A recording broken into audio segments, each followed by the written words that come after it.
एक एडवोकेट को वकालतनामा भरते समय ये 5 गलतियां कभी नहीं करनी चाहिए, आज हम आपको इस वीडियो में बताने वाले हैं। तो साथियों, वकालतनामा महज एक कागज़ का टुकड़ा नहीं है, बल्कि ये वो कानूनी दस्तावेज है जो एक मुवक्किल और उसके वकील के बीच रिश्ते को अदालत के सामने स्थापित करता है। सिविल प्रक्रिया संहिता के आदेश 3 नियम 4 के तहत अदालत में किसी भी पक्षकार का प्रतिनिधित्व करने के लिए वकील को वकालतनामा दाखिल करना अनिवार्य है। यह दस्तावेज वकील को अपने मुवक्किल की ओर से बहस करने, दस्तावेज पेश करने और कानूनी कदम उठाने का अधिकार देता है। अक्सर देखा गया है कि एक युवा वकील अपनी बेहतरीन रिसर्च और ड्राफ्टिंग पर तो पूरा ध्यान देते हैं, लेकिन वकालतनामा भरते समय कुछ ऐसी गलतियां कर बैठते हैं जो कि व्यवहारिक गलतियां हैं, जिनके कारण न केवल कोर्ट रजिस्ट्री में ऑब्जेक्शन लग जाता है, बल्कि कई बार भरी अदालत में जज साहब की नाराज़गी का सामना भी उसे करना पड़ता है। आइए उन 5 ऐसी गलतियों पर विस्तार से चर्चा करते हैं जो आमतौर पर वकालतनामा भरते समय की जाती हैं और जिन्हें हर नए वकील को करने से बचना चाहिए। तो वीडियो को शुरू करते हैं। यदि चैनल को आपने सब्सक्राइब नहीं किया है तो इसे तुरंत सब्सक्राइब कर लीजिए ताकि आपको इसी प्रकार की वीडियो मिलते रहें। सबसे पहली गलती क्या करते हैं वकील जो नए एडवोकेट्स हैं? बिना एनओसी यानी अनापत्ति प्रमाण पत्र के वकालतनामा पेश करना। यह एक ऐसी गलती है जो नए वकील के करियर की शुरुआत में ही उसके लिए बड़ी मुसीबत खड़ी कर सकती है। बार काउंसिल ऑफ इंडिया के नियमों और पेशेवर नैतिकता के अनुसार यदि किसी केस में पहले से ही कोई वकील नियुक्त है और मुवक्किल उस वकील को हटाकर आपको अपना केस देना चाहता है, तो आप तब तक अपना वकालतनामा नहीं लगा सकते जब तक कि आप पिछले वकील से नो ऑब्जेक्शन सर्टिफिकेट यानी एनओसी नहीं ले लेते हैं। अब युवा वकील अक्सर क्या करते हैं? मुवक्किल अक्सर नए वकील के पास आकर पुराने वकील साहब से शिकायत करते हैं कि वह सही से केस नहीं लड़ रहे हैं। मतलब मुवक्किल जो है आपके क्लाइंट हैं, अक्सर नए वकील के पास आकर पुराने वकील की शिकायत करते हैं कि हमारे जो वकील साहब हैं वो केस सही से नहीं लड़ रहे हैं या उनसे उनकी अनबन हो गई है।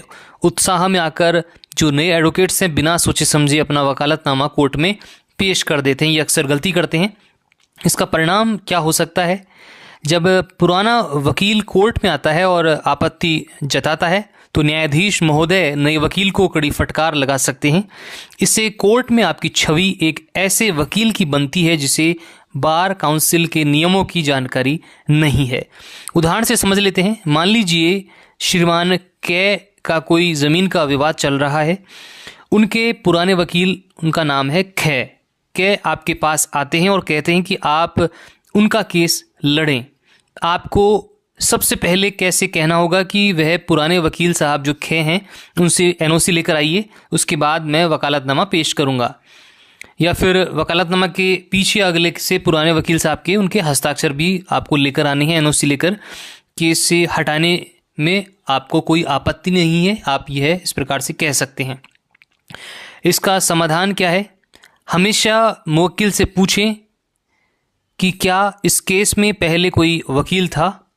यदि पुराना वकील एनओसी देने से मना कर दे तो कई बार फीस के विवाद के कारण ऐसा कई बार हो जाता है, तो आपको सीधे वकालतनामा नहीं लगाना। इसके बजाय आपको कोर्ट में एक आवेदन दाखिल करना होगा जिसमें कोर्ट को पूरी स्थिति से अवगत कराते हुए पुराने वकील को हटाने और नए वकालतनामा स्वीकार करने की अनुमति उसमें मांगनी होगी। एक केस कई वकील और एनओसी का नियम, जैसे कई बार एक केस होता है उसमें कई वकील नियुक्त कर दिए जाते हैं, उसमें एनओसी का क्या नियम है? आपको बता दें कि एक मुवक्किल अपने केस में एक से अधिक वकील नियुक्त कर सकता है, लेकिन बार काउंसिल ऑफ इंडिया के नियम 39 के तहत कुछ नियम हैं जिसमें पहला, शुरुआत से यदि 7 हैं, अगर 2-3 वकील केस की शुरुआत में ही एक साथ नियुक्त हो रहे हैं तो किसी को एनओसी की ज़रूरत नहीं होती है, सभी एक ही वकालतनामे पर हस्ताक्षर कर सकते हैं। बीच केस में नया वकील जोड़ना, अगर फाइल में पहले से कोई मुख्य वकील हैं और मुवक्किल किसी नए वकील को टीम में जोड़ना चाहता है तो पहले वकील को, जो पहला वकील है, अपना वकालतनामा लगाने से पहले पुराने वकील से उस पर सहमति लेनी होगी। यदि कोई नया वकील जोड़ा जाता है तो उसके जो पुराने वकील साहब हैं उनसे एनओसी लेकर आनी पड़ेगी। दूसरी गलती अक्सर करते हैं एडवोकेट, नए एडवोकेट्स हैं जो खासकर हस्ताक्षर पहचान और मुहर से जुड़ी लापरवाही करते हैं। वकालतनामा तभी वैध माना जाता है जब उस पर मुवक्किल के सही हस्ताक्षर हों और उसे वकील द्वारा विधिवत स्वीकार किया गया हो। इस प्रक्रिया में अक्सर 3 तरह की बड़ी गलतियां अक्सर वकील कर देते हैं। अनपढ़ मुवक्किल का मामले को लेकर, यदि मुवक्किल अनपढ़ है और हस्ताक्षर नहीं कर सकता तो केवल उसका अंगूठा लगा लेना काफ़ी नहीं है। कोर्ट के नियमों के अनुसार ऐसे मामले में किसी अन्य व्यक्ति जो मुवक्किल को जानता है का प्रमाणीकरण होना आवश्यक है। यह अंगूठा मेरे सामने फलां व्यक्ति ने लगाया है और मैंने उसे वकालतनामा पढ़कर समझा दिया है। इसे नज़रअंदाज करने पर रजिस्ट्री आपके वकालतनामे को डिफेक्टिव घोषित कर देगी साथियों। दूसरा है इसमें एक से अधिक पक्षकार। जब केस में एक से ज़्यादा पक्षकार या प्रतिवादी हों तो अक्सर युवा वकील किसी एक के हस्ताक्षर लेकर वकालतनामा पेश कर देते हैं। अगर 4 प्रतिवादी हैं तो आप चारों का प्रतिनिधित्व कर रहे हैं तो चारों के हस्ताक्षर उसमें होना अनिवार्य है। कॉरपोरेट मुवक्किल, जब आप किसी कंपनी, फर्म या ट्रस्ट की तरफ से केस लड़ रहे हों तो महज किसी भी कर्मचारी या डायरेक्टर के हस्ताक्षर काफ़ी इसमें नहीं होते हैं।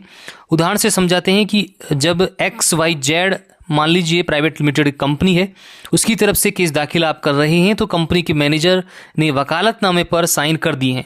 जब फाइल जज साहब के सामने जाएगी तो वह खारिज हो सकती है। क्यों होगी? क्योंकि वकालतनामा के साथ कंपनी का बोर्ड रेजोल्यूशन या ऑथराइजेशन लेटर लगाना ज़रूरी होता है। तो यह साबित करें कि उस मैनेजर को कंपनी की ओर से केस लड़ने और वकील नियुक्त करने का कानूनी अधिकार दिया गया है। साथ ही हस्ताक्षर के नीचे कंपनी की आधिकारिक मुहर भी वहाँ पर लगी होनी चाहिए। तीसरी गलती क्या करते हैं वकालतनामे में?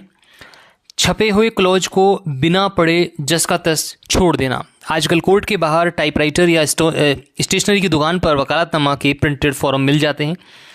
ज़्यादातर वकील बस खाली जगहों पर नाम भर देते हैं, साइन कर देते हैं और उसे कोर्ट में लगा देते हैं। इस प्रिंटेड फॉर्म में कई ऐसे अधिकार लिखे होते हैं जिन्हें पढ़ना बेहद ज़रूरी है। इस फॉर्म में आमतौर पर लिखा होता है केस को समझौते के आधार पर ख़त्म करने का अधिकार, केस को वापस लेने का अधिकार, कोर्ट से पैसे डिक्री प्राप्त करने का अधिकार। यहाँ क्या गलती होती है? एक वकील के रूप में आपके पास केवल वही अधिकार होते हैं जो आपका मुवक्किल आपको देता है। मान लीजिए आपका मुवक्किल किसी भी कीमत पर समझौता नहीं करना चाहता, लेकिन आपने वकालतनामे में समझौता करने का अधिकार वाले क्लॉज को पेन से काटा नहीं है, तो इसमें दिक्कत हो सकती है। उदाहरण के लिए समझते हैं आपकी एक सिविल रिकवरी सूट पैसे वसूली का केस है, में मुवक्किल की तरफ से वकालतनामा दिया गया। केस के बीच में आपने विपक्षी दल से 50% राशि पर समझौता की बात मान ली, क्योंकि वकालतनामे पर यह छपा हुआ था कि आप समझौता कर सकते हैं। जब मुवक्किल को यह पता चलेगा तो वह आपके खिलाफ प्रोफेशनल मिसकंडक्ट की शिकायत कर सकता है। अदालत यह मान सकती है कि आपने मुवक्किल की स्पष्ट अनुमति के बिना अधिकारों का दुरुपयोग किया है। इसका समाधान क्या होगा? वकालतनामा भरते समय मुवक्किल के साथ बैठें, उन्हें बताएं कि इस दस्तावेज में क्या क्या अधिकार लिखे हैं, जो अधिकार वह आपको नहीं देना चाहता, जैसे केस वापस लेना या समझौता करना। उन छपी हुई लाइनों को पेन से काट दें उनके सामने ही और वहाँ अपने इनिशियल आप कर दें। इससे भविष्य में किसी भी विवाद से आप बच सकते हैं। चौथा जो गलती करते हैं अक्सर वकालतनामे में, आवश्यक स्टाम्प, कोर्ट फीस और एनरोलमेंट नंबर न लिखना। यह गलती तकनीकी रूप से सबसे आम है और इसके कारण कोई रजिस्ट्री रोजाना सैकड़ों फाइलों पर ऑब्जेक्शन लगा सकती है। एक वैध वकालतनामे के लिए केवल हस्ताक्षर ही काफ़ी नहीं है, उस पर सही शुल्क और विवरण होना अनिवार्य है। उसमें एडवोकेट वेलफेयर स्टाम्प होते हैं। हर राज्य के एडवोकेट वेलफेयर फंड एक्ट के तहत वकालतनामे पर एक निश्चित राशि 25 या 50 रुपये, सभी राज्यों के अनुसार अलग अलग हो सकती है, का एडवोकेट वेलफेयर टिकट लगाना अनिवार्य होता है। कई जो नए एडवोकेट्स हैं सामान्य डाक टिकट या गलत राशि का स्टाम्प लगा देते हैं, इसके बिना वकालतनामा स्वीकार नहीं किया जाता है। Court fees ticket welfare stamp के अलावा राज्य के कोर्ट फीस अधिनियम के अनुसार वकालतनामे पर निर्धारित कोर्ट फीस का टिकट भी लगाना होता है। अगला है बार काउंसिल का एनरोलमेंट नंबर। यह आपके एक प्रमाणित वकील होने का सबूत है। कई बार जल्दबाजी में वकील अपने हस्ताक्षर के नीचे अपना नाम और एनरोलमेंट नंबर लिखना भूल जाते हैं। इसके बाद अदालत आपको उस केस में पैरवी करने की अनुमति नहीं देगी। लेटेस्ट अपडेट, ई फाइलिंग और डिजिटलाइजेशन। आजकल भारतीय न्यायपालिका तेजी से डिजिटल हो रही है। ई फाइलिंग के दौर में अब वकालतनामे पर वकील का मोबाइल नंबर और ईमेल आईडी लिखना अनिवार्य होता जा रहा है। यदि आप ये विवरण नहीं लिखते हैं तो केस से जुड़ी महत्वपूर्ण अपडेट्स, ई कोर्ट्स के मैसेज और वीडियो कॉन्फ्रेंसिंग के लिंक आपको प्राप्त नहीं होंगे। 5वीं गलती क्या करते हैं एडवोकेट्स वकालतनामे में, जो नए एडवोकेट्स हैं, ब्लैंक वकालतनामा, खाली वकालतनामे पर मुवक्किल के हस्ताक्षर लेना।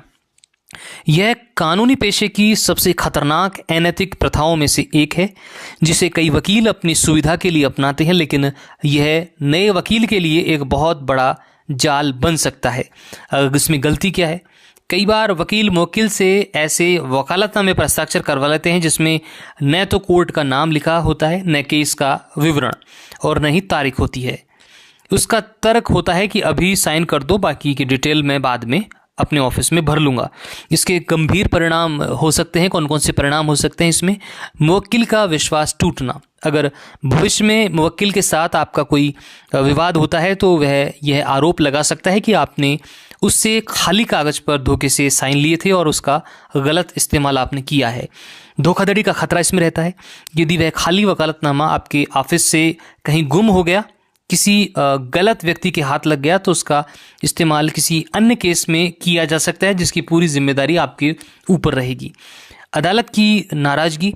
यदि जज साहब को दस्तावेज देखकर यह संदेह हो जाए कि विवरण हस्ताक्षर के बहुत बाद में भरे गए हैं, जैसे पेन की स्याही का अलग होना या राइटिंग का मेल न खाना, तो जज साहब आपसे कड़े सवाल पूछ सकते हैं। उदाहरण से समझते हैं कि मुवक्किल ने आपको क्रिमिनल बेल के लिए, जमानत के लिए वकालतनामा दिया, लेकिन आपने उसे खाली रखवाया। बाद में आपके ऑफिस के किसी स्टाफ ने गलती से उस वकालतनामे को उसी मुवक्किल के किसी प्रॉपर्टी विवाद फाइल में लगा दिया। कोर्ट में जब मुवक्किल से पूछा जाएगा तो वह साफ मुकर जाएगा कि उसने उस केस के लिए आपको नियुक्त किया था। इस स्थिति में आपकी साख पूरी तरह से दांव पर लग जाएगी। दोस्तों, इसका समाधान क्या है? हमेशा वकालतनामा मुवक्किल के सामने भरें। उसमें स्पष्ट लिखें कि कोर्ट का नाम लिखें, केस का प्रकार और नंबर। यदि नंबर नहीं मिला तो उस पर अननंबर्ड या फाइलिंग लिखें। पक्षकार के नाम, जैसे कि ए बनाम बी, इस प्रकार से आप लिख दें। स्थान और तारीख आप लिख दें उसमें। इन सभी विवरणों को भरने के बाद ही मुवक्किल से हस्ताक्षर करवाएं और फिर खुद उसे स्वीकार करते हुए उस पर आप हस्ताक्षर करें। तो साथियों, वकालत के पेशे में एक युवा वकील की सफलता केवल इस बात पर निर्भर नहीं करती कि उसे कानून की कितनी गहरी समझ है, बल्कि इस बात पर भी निर्भर करती है कि वह अदालती प्रक्रियाओं का कितनी बारीकी से पालन करता है। वकालतनामा महज औपचारिकता नहीं है, यह आपके और मुवक्किल के बीच विश्वास का पहला कानूनी पुल है। यदि आप आज हमारे द्वारा बताई गई 5 गलतियों से बचते हैं तो आप न केवल कोर्ट रजिस्ट्री के चक्कर लगाने और फालतू की आपत्तियों से बचेंगे, बल्कि जज साहब के सामने एक सुलझे हुए और पेशेवर वकील के रूप में अपनी छवि स्थापित कर पाएंगे। याद रखें, वकालत के पेशे में शॉर्टकट अक्सर लंबे और दर्दनाक रास्ते में बदल जाते हैं। इसलिए हर दस्तावेज को ड्राफ्ट करते समय और भरते समय पूरी सतर्कता आपको बरतनी है। तो आज की जानकारी आपको कैसी लगी हमें कमेंट करके ज़रूर बताइएगा, और आपके कुछ सवाल हो तो हमें कमेंट करके ज़रूर बताइएगा ताकि हम उसका उत्तर आपको ज़रूर देंगे। मिलेंगे आपसे अगले वीडियो में, और चैनल को सब्सक्राइब नहीं किया है तो इसे तुरंत सब्सक्राइब कर लीजिए ताकि आपको आने वाले सभी वीडियोज़ के नोटिफिकेशन बराबर मिलते रहें। मिलेंगे आपसे अगले वीडियो में इसी प्रकार की जानकारी के साथ। तब तक के लिए मुझे इजाज़त दीजिए। नमस्कार, जय हिंद, जय भारत, वंदे मातरम, सत्यमेव जयते।